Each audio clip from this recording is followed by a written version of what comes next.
Yeah, JD, I think everyone in Arkansas knew how good you were, but as Mike just said, National Player of the Week. What have all these accolades been like? Getting them, a couple National Players of the Week awards. Just good to see hard work get a little credit. But at the end of the day, we got to keep going, keep getting better, keep coming back each and every day, want to get better. And y'all already beat LSU once on the road, but now they're coming here. What have you seen from LSU lately? Have you started diving into the film yet? Yeah, I mean, you gotta play them guys every game, play them hard. They more than capable of getting hot at any time. They're one of the best teams in the country too, so we just gotta be focused, lock in, and just come ready to work. Nate? Yeah, JD, just how much of a difference does Xavier Kenton make in them? Because I know you played against him when he was at Missouri last year, and he didn't play the last time when you beat him in Baton Rouge. I mean, he a good player too. He one of the good guards in SEC. I mean, he was hurt. He's still coming back from his injury. So, I mean, we don't know how much that affect him, but we just got to go out there and control what we can control. What any memories of his first game that you feel y'all take into the second rematch?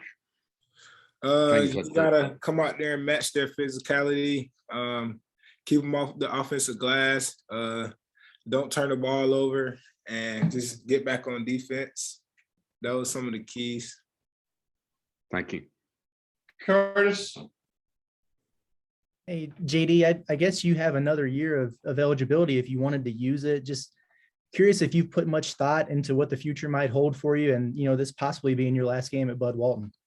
Nah, I just been trying to stay focused on this season and just what that holds, and just keep on keeping that the main focus and just go day by day.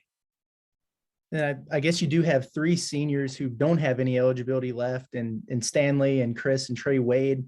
Just wondering if you could maybe touch on those three guys and the impact they've made in their short time here. Those guys, those like my brothers. We all three close. They bring so much to the table with Trey Wade, Stan. They can switch 1 through 5.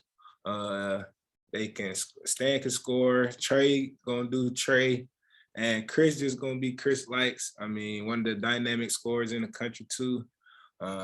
Those just three big time players. I mean, we gonna miss them for sure.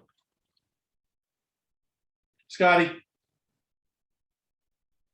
Yeah, JD, the first couple months of this season, opponents were shooting better than 36% from three on y'all. I think last month that number was well under 30%. I mean, how did that happen, and what did it take for you guys to get there? Just had to buy into what coaches was telling us and just go out there and execute it. I mean, we seen the success in the coaching staff, so we just had to trust it. I think you guys are number one in SEC games in three-point defense. Just kind of what are your thoughts on that, and how much pride do you personally take in being a lockdown perimeter defender, kind of contesting three-point shots? Just knowing who we are, knowing how we defend. We want to make it just tough as possible. We don't want nobody to get anything easy. I feel like any five that's out there for us can guard anybody. And we just take pride in getting stopped. So I feel like that's where that came from. Last week, I asked Eric about you, and he said that he remembered on recruiting visits that all you wanted to do was, talk basketball, watch film, and just get like a quick bite to eat. What do you remember about those visits? Because he said you were pretty low maintenance, and you're one of the few guys that he's ever had to not entertain. I just wanted to be around people that just gonna put me in position to be successful and just want me to get better and just help me get better. And I feel like they was the right situation for me and the right situation that I was looking for. So yeah, that's where that. Bob. Yeah, JD, I didn't realize this because Scotty knew it. When you had that dunk the other day against Kentucky, that was your first dunk of the year. You've obviously had a lot of baskets in a lot of different ways. Could you describe that play? And did you realize that was your first dunk? I know you're not a dunker kind of guy, but that was a pretty good play, I thought. Yeah, we've been talking about it all week. That was the crazy part. I was just saying, like, I'm gonna just dunk when it comes. I don't really stress about it. Like, it's just gonna happen. And I was just telling them, like, I'm gonna get one though. Just know that. And I seen the lane. I just like, just go dunk it. Is that something you guys had taught, like the guys had kid you about, like, hey, when are you gonna get a dunk, or was that something you were aware of that was your first? Yeah, they always laughing and joking. Like, I be doing all the dunks for like on Instagram and stuff. I need to get one in the game. So that was kind of one for them. Well, you did have a couple last year, but you say that's really not a big part of your game, is it? I mean, it can be, but I just be like, nah, I'm gonna just lay it up, get 2 points. And then, Curtis asked you about the future, but is that something you really haven't given any thought yet, or? Nah, I'm just worried about this year and what we can do this year. And then, Coach Musselman was not at the last LSU game. He'll be at this one.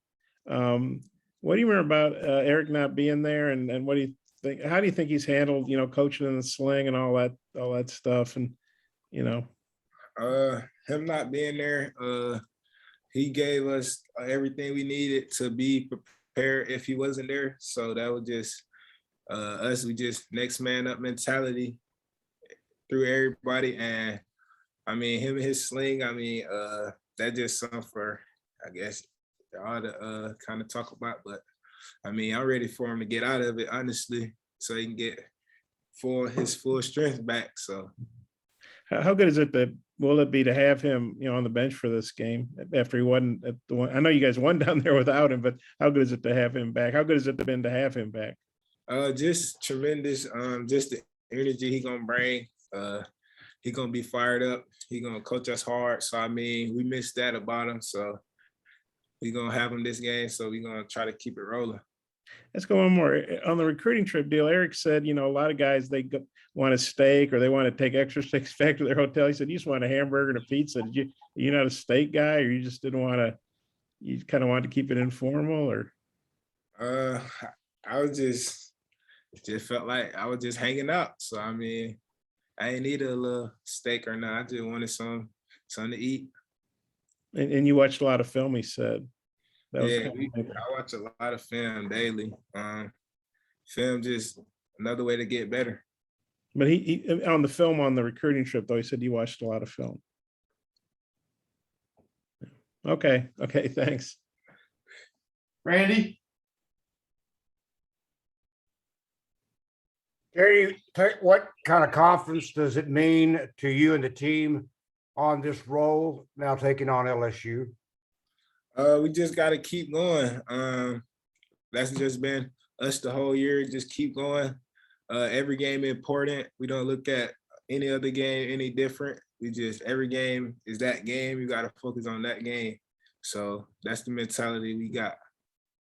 What was your mindset going down the stretch? Were you thinking of maybe isolation or drawing defenders as you did and then dishing off? What was your mindset down the stretch? Just taking whatever the defense giving me, knowing I got good players around me too, and I can get the ball too, and they can make a play too. So it was just trusting what the defense giving us, and just trusting my ability to do what I do.